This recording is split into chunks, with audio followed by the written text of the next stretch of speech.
Panjagutta police స్టేషన్లో నమోదైన phone tapping కేసులో ఇటీవల అరెస్ట్ చేసిన ముగ్గురికి బెయిల్ లభించింది.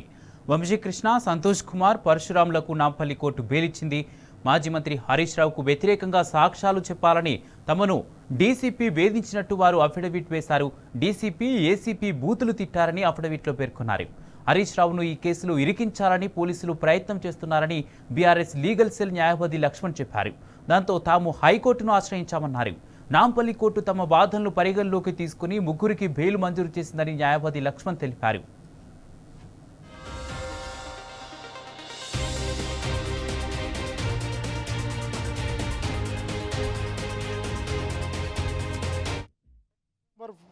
(12/05/2024) సంబంధించి ఒక సంచలనాత్మకమైన అఫిడవిట్ను నాంపల్లి కోర్టులో సబ్మిట్ చేయడం జరిగింది.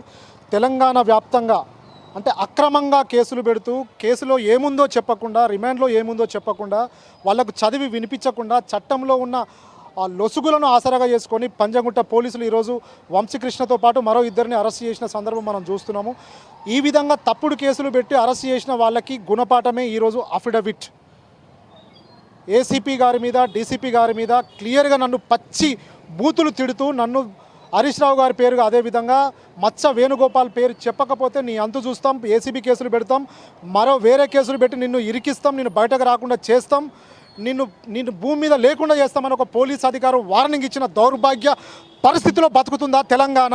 అమ్మ పేరుతో పెట్టి నానా బూతులు తిట్టారండి. అంటే భూమి మీద బతికున్న, అమ్మ మీద ప్రేమన్న ఎవరు కూడా, అందుకే నాకు క్లియర్గా నేను చెంచల్గూడ జైలుకి వెళ్ళినప్పుడు వంశీకృష్ణ నాతో పాటు చెప్తూ అక్కడ అఫిడవిట్కు ఆయన ఇస్తూ కొందరు అక్కడ అడ్డుకునే ప్రయత్నం చేస్తున్నప్పటికీ కూడా, సార్ నేను చావనైనా చస్తా కానీ అఫిడవిట్ మాత్రం కోర్టుకి ఇస్తా సార్, పచ్చి బూతులు తిట్టిన ఏసీపీ, డీసీపీ మీద యాక్షన్ తీసుకునే వరకు నేను ఫైట్ చేస్తాను వంశీకృష్ణ ఈ అఫిడవిట్ ఇవ్వడం జరిగింది. నాంపల్లి కోర్టులో సబ్మిట్ చేయడం జరిగింది. ఫర్దర్గా ఈ అఫిడవిట్ను హైకోర్టులో కూడా సబ్మిట్ చేస్తున్నాం. ఇలాంటి పోలీస్ అధికారులు, పోలీస్ యంత్రాంగం పచ్చి బూతులు తిట్టే రైట్ మీకు లేదు. రాజ్యాంగం అనేది భారతదేశంలో ఒకటి ఉంది. విక్టిమ్గా, అక్యూర్డ్గా మీరు అరెస్ట్ చేస్తే చట్ట ప్రకారం అరెస్ట్ చేయండి, రిమాండ్ చేయండి, కానీ బూతులు తిట్టే రైట్ మీకు లేదు. ఒకరిని తిడితే మీ మీద ఫర్దర్గా లీగల్ యాక్షన్ తీసుకోవడానికి మాలాంటి అడ్వకేట్లు ఉంటారు. ఇలాంటి వ్యక్తులకు మాలాంటి అడ్వకేట్లు సపోర్ట్ చేస్తారు. ఇలాంటి పరిస్థితులు మళ్ళీ పునరావృతం అయితే మాత్రం సుప్రీంకోర్టు మెట్లెక్కే అవకాశం ఉంటుంది. హైకోర్టులో కూడా ఈ విషయం ప్రస్తావిస్తాం. దయచేసి పచ్చి బూతులు తిట్టొద్దని పోలీస్ యంత్రాంగానికి అడ్వకేట్గా, కామన్ లాయర్గా టీ న్యూస్ తరఫున విన్నవించుకుంటున్నాం. పంజాగుట్ట ఫోన్ ట్యాపింగ్కి సంబంధించిన కేసులో సిద్దిపేటకు సంబంధించిన వంశీకృష్ణ, సంతోష్, పరశురాములను మొన్న శనివారం రోజు అరెస్ట్ చేసి కోర్టులో ప్రొడ్యూస్ చేయడం జరిగింది. దానికి సంబంధించి ఈరోజు నాంపల్లి కోర్టు బెయిల్ కూడా గ్రాంట్ చేయడం జరిగింది.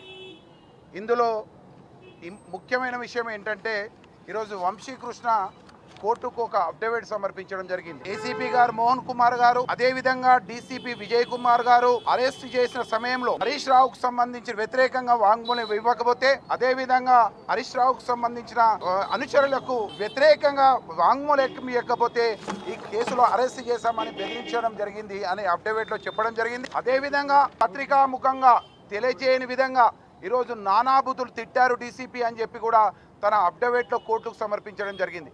అదేవిధంగా మాజీ మంత్రి హరీష్ రావు గారికి వ్యతిరేకంగా ఎట్టి పరిస్థితిలో ఈ వాంగ్మూలం ఇవ్వాలని, లేకపోతే నీ అంతు చూస్తానని, నరకం చూపిస్తానని కూడా అన్నారని డీసీపీ గారు అన్నారని ఇందులో చెప్పడం జరిగింది. అదేవిధంగా తను ఇంట్లో ఉన్నప్పుడు అరెస్ట్ చేసే ముందు రాత్రి, అంతకంటే ముందు రాత్రి తన దగ్గరికి వచ్చినప్పుడు తనకు, తన ఫ్యామిలీకి నరకం చూపించారని కూడా ఇందులో చెప్పడం జరిగింది. ఈ కేసులో హరీష్ రావు గారికి మరియు వారి అనుచరులు మచ్చ వేణుగోపాల్ రెడ్డి గారిని ఖచ్చితంగా ఇందులో ఇరికించాలనే ప్రయత్నం చేసినట్టు ఈ యొక్క అఫిడవిట్ ద్వారా తెలుస్తూ ఉంది. అదేవిధంగా ఈ కేసులో సహకరిస్తే నీ జాబ్ ఉంటుంది, ఉండే విధంగా ప్రయత్నిస్తామని కూడా ఆశపడడం జరిగింది. దానికి కూడా ఒప్పుకోలేదని చెప్పడం జరిగింది. ఒకవేళ నువ్వు ఈ కేసులో మాజీ మంత్రి హరీష్ రావు గారికి వ్యతిరేకంగా మాకు వాంగ్మూలం ఇవ్వకపోతే నీకు నరకం చూపిస్తాము, ఈ కేసులు పెట్టి ఇరికిస్తాము, ఇదే కేసులలో ఫోన్ ట్యాపింగ్ కేసులో ఇరికిస్తాము, ఇంకా వేరే కేసులలో ఇరికిస్తామని కూడా అతను అఫిడవిట్లో చెప్పడం జరిగింది.